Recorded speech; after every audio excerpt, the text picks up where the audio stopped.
Hello दोस्तों, ABC coaching YouTube channel में आप सभी का स्वागत है। बच्चों, आज की इस वीडियो में क्लास 12 सब्जेक्ट हिस्ट्री यानी इतिहास के आंसर देखने वाले हैं। तो सभी विद्यार्थी इस वीडियो में शुरू से लेकर अंत तक बने रहिएगा और पता कीजिए कि आपका कितना आंसर सही हुआ है और आप मुझे कमेंट करके ज़रूर बताइएगा। वीडियो को लाइक अपने सभी दोस्तों के साथ शेयर करेंगे और वीडियो में पहली बार आए हैं तो चैनल को सब्सक्राइब करने के साथ बेल आइकन को भी प्रेस जरूर कर लीजिएगा। चलिए बच्चों, क्वेश्चन को चलते हैं।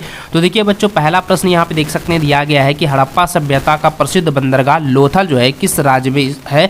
तो बच्चों ये जो है इसका आंसर हो जाएगा ऑप्शन नंबर सी हो जाएगा गुजरात, क्योंकि गुजरात में जो है ये लोथल बंदरगाह है जो कि पूरी तरह से हड़प्पा सभ्यता में प्रसिद्ध बंदरगाह से है। ठीक है, चलिए आगे बढ़ते हैं। अगला सवाल जो है प्रश्न नंबर 2 दिया गया है कि पाटलिपुत्र की स्थापना किसने किया। तो दोस्तों आपको मैं बता दूं कि आप गूगल करोगे तो आएगा आंसर जो है अजात शत्रु, लेकिन दोस्तों आपका एनसीईआरटी बुक में दिया गया है उदयीन। ठीक है, तो इसलिए इसका आंसर क्या हो जाएगा, उदयीन हो जाएगा। ऑप्शन नंबर सी जो है इसका सटीक आंसर होगा। तीसरा प्रश्न देखिए दिया गया है कि पानीपत का प्रथम युद्ध कब हुआ था। तो दोस्तों 1526 में हुआ था, जो कि इब्राहिम और बाबर के बीच हुआ था। ठीक है, तो ऑप्शन बी इसका सटीक आंसर होगा। अगला सवाल जो है चौथा नंबर दिया गया है कि धम्म नीति का प्रतिपादन जो है किसने किया। तो इसका आंसर अशोक सम्राट ने किया था। ऑप्शन जो है बी इसका सही आंसर होगा, सटीक आंसर होगा। और आप जो है इसे नोट करते जाइएगा और इसको टिक लगाते जाइए और पता कीजिए कि आपका कितना सही हो रहा है। ठीक है, अगला प्रश्न जो है 5वां नंबर दिया गया है कि भक्ति आंदोलन में निर्गुण शाखा के प्रमुख संत कौन थे। तो इसका आंसर हो जाएगा कबीरदास। ऑप्शन नंबर सी जो है इसका सटीक आंसर होगा। अगला प्रश्न 6ठा नंबर दिया गया है कि हैंत्सांग किसके दरबार में भारत आया था। ठीक है, किसके दरबार में जो है भारत आया था। तो देखिए बच्चों इसका जो आंसर होगा ऑप्शन नंबर डी हो जाएगा, हर्षवर्धन। ठीक है, ऑप्शन नंबर डी इसका राइट आंसर होगा। 7वां सवाल दिया गया है कि विजयनगर के प्रसिद्ध शासक कृष्णदेव राय किस वंश से जो है संबंधित थे। तो इसका आंसर आएगा तुलु वंश। ऑप्शन नंबर जो है सी इसका सही उत्तर होगा। अगला सवाल 8वां नंबर देखें, यहाँ पे दिया गया है कि कह रहा है कि हुमायूं नामा की रचना जो है किसने की। तो हुमायूं नामा की रचना जो है वो गुलबदन, ठीक है, गुलबदन बेगम ने किया था। तो ऑप्शन जो है सी इसका सही उत्तर होगा। 9वां प्रश्न देखें दिया गया है कि ब्रजयान किस धर्म की शाखा है। तो ब्रजयान जो है वो बौद्ध धर्म की शाखा है। ऑप्शन ए जो है इसका राइट आंसर होगा। 10वां प्रश्न दिया गया है कि भारत का नेपोलियन किसे कहा जाता है। तो भारत का नेपोलियन जो है वो समुद्रगुप्त को कहा जाता है। ऑप्शन ए इसका सही उत्तर होगा।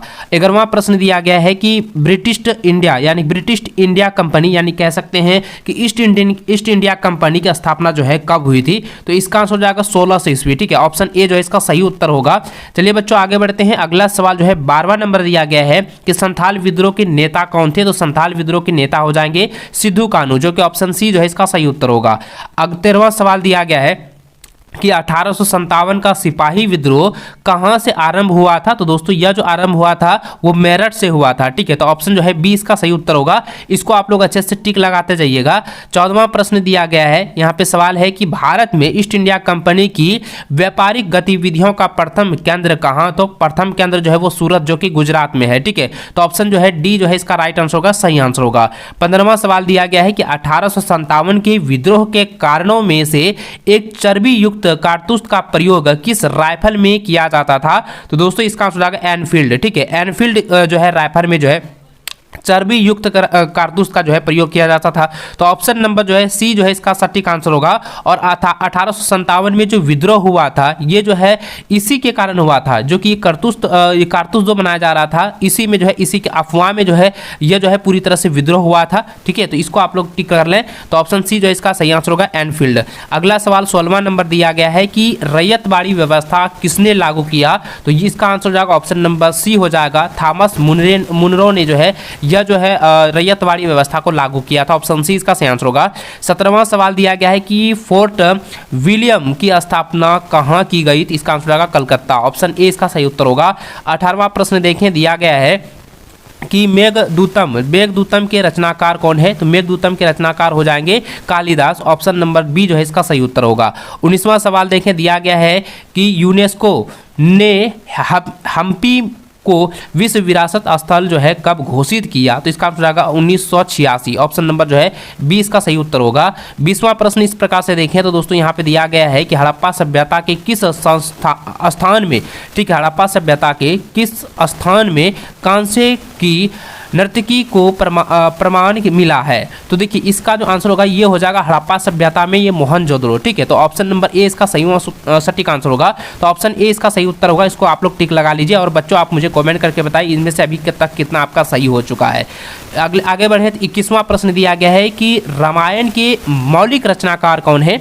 तो रामायण की मौलिक रचनाकार हो जाएंगे वाल्मीकि। ऑप्शन नंबर जो है सी जो है इसका सही उत्तर होगा, आप लोग इसको टिक लगा लें। अगला सवाल 22वां नंबर दिया गया है कि संथाली भाषा के विरोध या विद्रोह, सॉरी यहाँ पे दिया गया है कि संथाली भाषा में विद्रोह को क्या कहा जाता है। तो विद्रोह को जो है हुल कहा जाता है, जो कि आप लोग जानते हैं कि प्रत्येक वर्ष जो है संथाली जो है एक महापर्व मनाया जाता है, जो को हुल दिवस के रूप से जाना जाता है। तो ऑप्शन जो है सी इसका सही उत्तर होगा। ठीक है, हुल। चलिए आगे बढ़ते हैं। अगला सवाल 23वां प्रश्न दिया गया है कि भारतीय राष्ट्रीय कांग्रेस के प्रथम अध्यक्ष कौन थे। तो बच्चों इसका आंसर आएगा बनर्जी, यानी कि वेमेश चंद्र बनर्जी हो जाएंगे। ऑप्शन नंबर बी जो है इसका सही उत्तर होगा। आगे बढ़े 24वां प्रश्न देखें, दिया गया है कि हड़प्पा सभ्यता में संबंधित R37 क्या है। तो R37 जो है एक जो है कर्बगाह है। ऑप्शन नंबर जो है बी इसका सही उत्तर होगा। ठीक है, आप इसको अच्छे से टिक कर लें। आगे बढ़े 25वां नंबर सवाल देखें, दिया गया है कि इब्न बतूता कहां से भारत आया था। तो इब्न बतूता जो है वो मोरक्को से भारत आया था। ऑप्शन नंबर डी जो है इसका सही उत्तर होगा। ठीक है, इसको आप लोग टिक कर लें। साथ ही बच्चों इससे आगे बढ़ने से पहले आप मुझे कमेंट करके जरूर बताएं कि आपका कितना सही हुआ है। अगला देखें बच्चों 26वां प्रश्न दिया गया है कि साबरमती का संत किसे कहा जाता है। तो साबरमती का संत जो है महात्मा गांधी को कहा जाता है। ऑप्शन नंबर जो है सी इसका सही उत्तर होगा। अगला सवाल दोस्तों 27वां नंबर दिया गया है, आप देखें दिया गया है कि स्वराज पार्टी के संस्थापक कौन थे। तो स्वराज पार्टी के जो संस्थापक थे वो मोतीलाल नेहरू और चित्तरंजन दास दोनों थे। तो इसका आंसर हो जाएगा ऑप्शन नंबर डी, बी और सी दोनों हो जाएंगे। ठीक है, ये सही आंसर होगा। चलिए आगे बढ़े दोस्तों 28वां प्रश्न दिया गया है कि भारत में सर्वप्रथम सोने का सिक्का किसने जारी किया। तो इसका आंसर क्या हो जाएगा बच्चों, ऑप्शन नंबर सी जो है इसका सही आंसर होगा इंडो ग्रीक ने। ठीक है, इंडो ग्रीक ने जो है भारत में सर्वप्रथम जो है सोने का सिक्का जो है जारी किया था। ऑप्शन सी इसका सही उत्तर होगा। आगे बढ़े बच्चों, अगला सवाल जो है 29वां प्रश्न दिया गया है कि गांधी जी का राजनीतिक दर्शन विचारधारा किस पुस्तक में वर्णित है। तो इसका आंसर आएगा हिंद स्वराज में। ठीक है, ऑप्शन नंबर बी जो है इसका सही उत्तर होगा।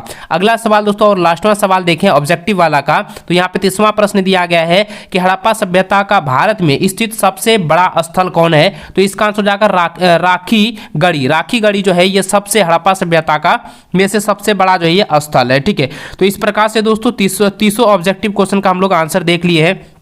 सारे क्वेश्चन आप लोगों का सटिंग मैंने बता दिया है। इसको आप अपने कॉपी में या आपने जो है क्वेश्चन बुकलेट में मिलान करके पता कर लीजिए कि आपका कितना सही और कितना गलत हुआ है। साथ ही मुझे कमेंट करके जरूर बताइएगा। और बच्चों आप चैनल पर नए हैं ना, तो चैनल को सब्सक्राइब कर लीजिए ताकि आगे भी इसी प्रकार की आप लोगों को हेल्पफुल वीडियो मिल पाए। ठीक है, चलिए बच्चों मिलते हैं नेक्स्ट में, तब तक जय हिंद, वंदे मातरम।